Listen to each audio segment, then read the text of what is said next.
Xo'sh, assalomu alaykum o'rtoqlar. Bugun 23-oktyabr. Soatimiz 11:39 bo'ldi. Payshanba. Demak, bugungi market tahlilini boshlaymiz. Bugun yangilik yo'q. Forex jurnaliga qaraydigan bo'lsak. Demak, pulli time frame'ga e'tibor bersanglar, men tez-tezda tushuntirib ketaman, chunki bitta setup ko'ryapman Londonda. Agar bo'lsa, shu bo'lmasa New Yorkda update bo'ladi. Agar hozir gaplashamiz buni. Xo'p, demak, kunlik time frame'ga e'tibor bersanglar, bizda o'sha yangi candle ochilib, tepaga biroz manipulyatsiya qilgan, PDX ni olmadi. PDX ni olmasdan pastga tushib MSS bergan MTF time frame'ida. Va demak, opendan keyin tepaga yurishini manipulyatsiya deb olsak bo'ladi bemalol. Endi pastga qarab marketda reversal bo'lishi kerak. Oxirgi liquidity pool bizda mana zona, shu zonani bugun target qilib, keyin candle yopilishini kutib ishlasak bo'ladi. Demak, bias tomon MTF time frame'ida struktura ko'radigan bo'lsak, xo'sh, bizda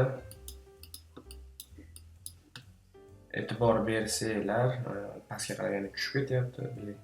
Xullas, demak, bizda oxirgi highlar bilan shu zonada SMT bo'lgan, lekin PDXlar bilan bo'lmadi, highlar bilan SMT bo'ldi.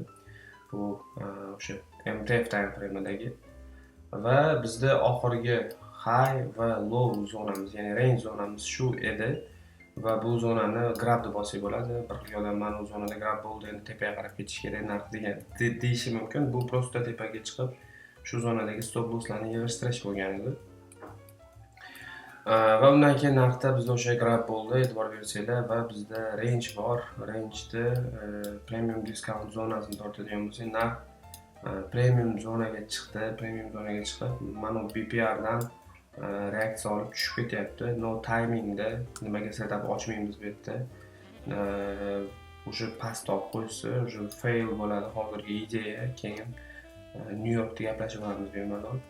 Men o'zi kutayotgan edim, mana candle konsolidatsiya bo'lib qolganida London ochilib, tepadagi imbalans zonaga chiqib, undan keyin pastda yopilsa, Londonda keyingi soatda ochilganda bizga setup berib, keyin pastga qarab tushib ketishini kutayotgan edim, lekin e'tibor bersanglar, ideya market tahlilida o'zida fail bo'lyapti.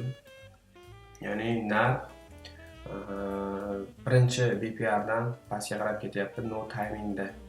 Bu yerda hozir men ko'rib turgan edim, setupga e'tibor bermadim, lekin mana shu zonadan narx ketib qolsa deb turgan edim. O'sha uchun shoshib market tahlilida olishni boshlab olgan edim.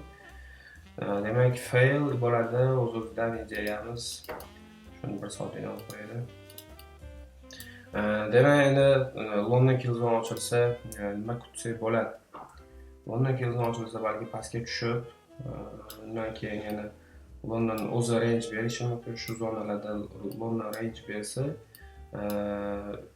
overlap London yasagan PDRE zonalarga korreksiya qilsa, keyin New York yana pastga qarab narxni jo'natib olishini kutib ishlasak bo'ladi hozircha.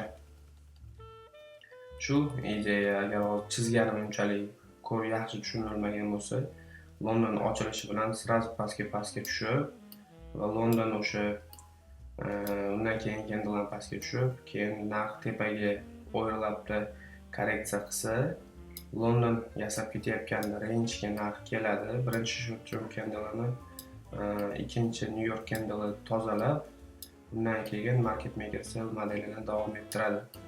Biz o'sha liquidity poolni target qilib chiqamiz shu zonada. Shunaqa gaplar. 5 minutlik time frame'ga tushib, bozorda hozirgi holatini ko'radigan bo'lsak, LTF time frame'imizda. Xo'sh, men nima kutayotgan edim? Soat 12:00 dan New York abetiga 12:00 gacha kunni bo'lib olsak, xo'p. Mana shu zonadagi liquidityni, mana imbalansdagi liquidityni mana shu zonalarda London ochilib, London tozalab, sweep qilib, keyin MSS bersa, kunni high nuqtasini London yasab, undan keyin shu zonalarda setup bersa, shu zonadan kirib, keyin liquidity pool target qilib ketishni kutib turgan edim bugun. boya 1 soatlikda ham ko'rsatdim-ku, bu ideya o'z-o'zidan fail bo'ldi. Endi katta ehtimol bilan London balki yana tepaga qaytar, balki qaytmas. Ko'ramiz, bu endi ikkinchi masala bo'lib qoldi. Shu ideya, endi hozir biz London bergan rangedan New Yorkda yana harakat qilamiz marketga. Xoh tepaga chiqsin, keyin pastga tushib ketsin, shu zonalarda balki yana qarab ko'ramiz. London bergan rangedan New Yorkda setup qarab ko'ramiz agar London paytida сделка qarab ko'rolmasak. Shu, srazu xursand bo'lib ketib market tahlili olishni boshladim. Mana zonani past topib qo'yib 2 olib berdi. O'lik vaqt. Nicho kutamiz. Bu kunning boshlanishi hali bizda kilzolar oldinda.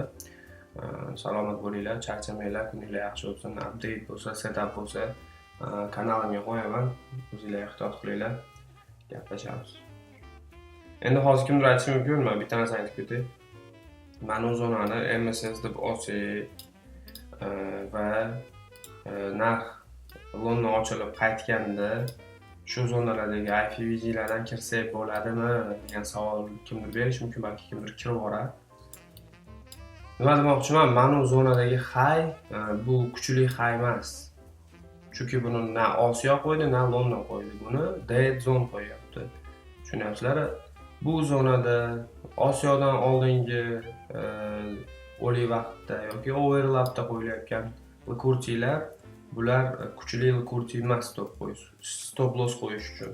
Stop loss qo'yish uchun, например, PDRI zonani ichida 1 soatlik time frame sweep qilgan CRT ko'rinishdagi candlelardan 5 minutlik time frame da o'z-o'zidan sweep bo'ladi, undan keyin MSS bo'lib, keyin stop loss qo'ysak bo'ladi.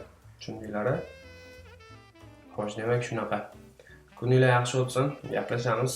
Balki hozir yana London ochilganda tepaga yurish qilib berar. O'zi kunni high nuqtasini qo'yib, keyin tozalab, keyin pastga qarab narx jo'natib berar. Setup bo'lar demoqchiman. Chunki 1 soatligiga qaytadigan bo'lsa, MTF time frame'imizga xo'sh, MTF time frame'imizda o'sha pastda bilmadim akalar, xullas yangi candle, London candle ochilsin. Men ko'proq pastga ketishini kutyapman. Tepaga yursa, yana birorta fikr bo'lsa, keyin yo'l-yo'lakay ko'ramiz bu narsani. Charchamanglar, kuninglar yaxshi o'tsin, salomat bo'linglar. Yana gaplashamiz.